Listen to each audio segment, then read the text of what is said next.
Welcome to the series of MGT 611 new short lectures. ये MGT 611 की new short lecture series की video है। Complete series इस channel के ऊपर अपलोड की जा रही है और आज की वीडियो के अंदर आपको लेक्चर नंबर 10 करवाया जा रहा है जो कि फ्री कॉन्सेंट है।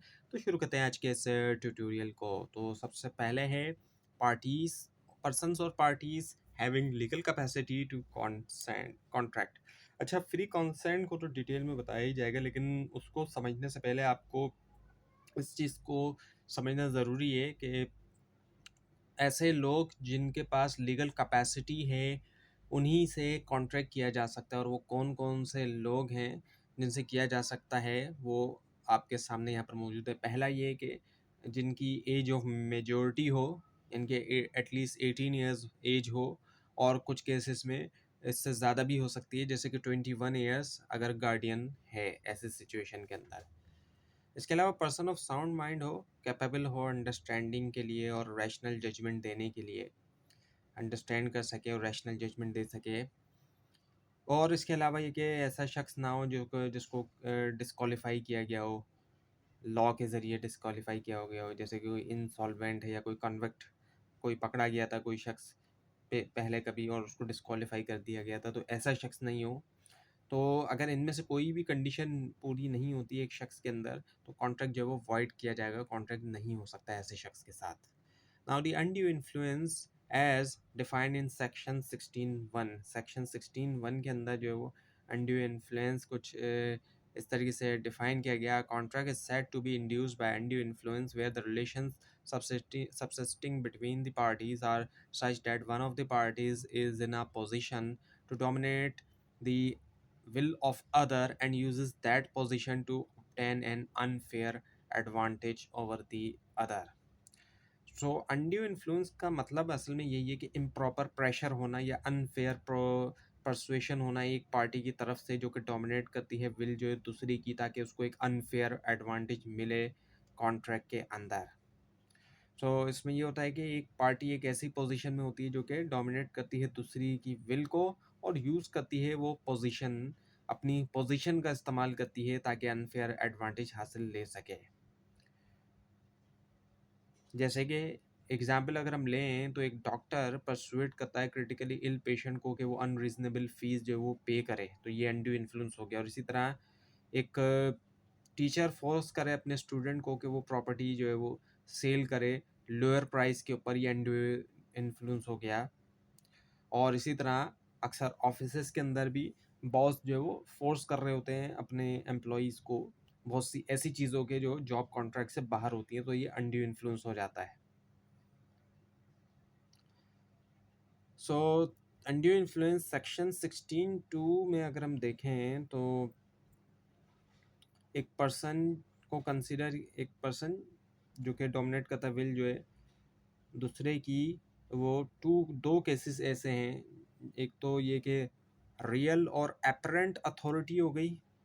रियल या एपरेंट अथॉरिटी के अंदर अगर हम देखें तो उसमें जैसे कि एम्प्लॉयर एम्प्लॉई हो गया, लॉयर क्लाइंट हो गया, इसी तरह से पेरेंट चाइल्ड हो गया, गार्डियन वार्ड हो गया, और इसी तरह से डॉक्टर और पेशेंट हो गया। ये रिलेशनशिप है ट्रस्ट और कॉन्फिडेंस वगैरह के। तो इनमें ऐसे केसेस में ये भी होता है कि एक जो है ईजिली इन्फ्लुएंस भी कर सकता है दूसरों को। और इसके अलावा ये कि वीकेंड मेंटल कैपेसिटी दूसरी चीज़ ये, जहाँ पर एक पार्टी की मेंटल कैपेसिटी अफेक्ट होती है उसकी एज से, उसकी इलनेस से, या फिर उसकी मेंटल या बॉडीली डिस्ट्रेस से। जैसे कि एक ओल्ड या सिक पर्सन परसुएड होता है अपने केयर गिवर से कि वो सेल करे प्रॉपर्टी अनफेयर प्राइस के ऊपर। अब सेक्शन 16(3) के मुताबिक अगर हम इसको देखें, जब रिलेशनशिप होते हैं दो पार्टीज़ के दरमियान, वो देता है इनमें से एक को एक डोमिनेंट पोजीशन और नतीजा निकलता है कि ट्रांजैक्शन क्या हो जाती है, अनफेयर हो जाती है, और बर्डन ऑफ प्रूफ लाई करता है डोमिनेंट पार्टी के ऊपर कि वो प्रूफ करे कि कोई भी अनड्यू इन्फ्लुएंस जो है उसको यूज़ नहीं किया गया था और कॉन्ट्रैक्ट जो है वो फ्रीली जो है वो किया गया। सो अब अनड्यू इन्फ्लुएंस को और देखें तो shall be consider if the following condition appear. इसको कंसिडर किया जाएगा अगर ये कंडीशन, कुछ कंडीशंस हैं अगर वो आती हैं तब। सो ये कि एक पार्टी जो है वो पोजीशन में है डोमिनेट करने की, जो विल है दूसरी की, एक तो ये हो गया।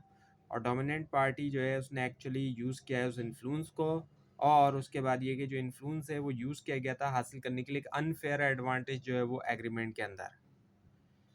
अब एग्जांपल है ड्यू इन्फ्लुएंस की।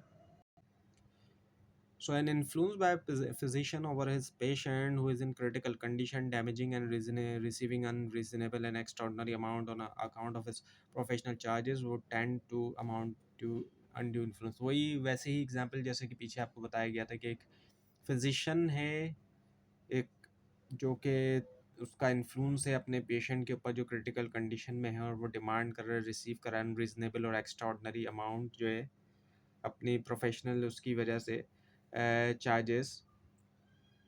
तो ये एक एग्जांपल है अनड्यू इन्फ्लुएंस की।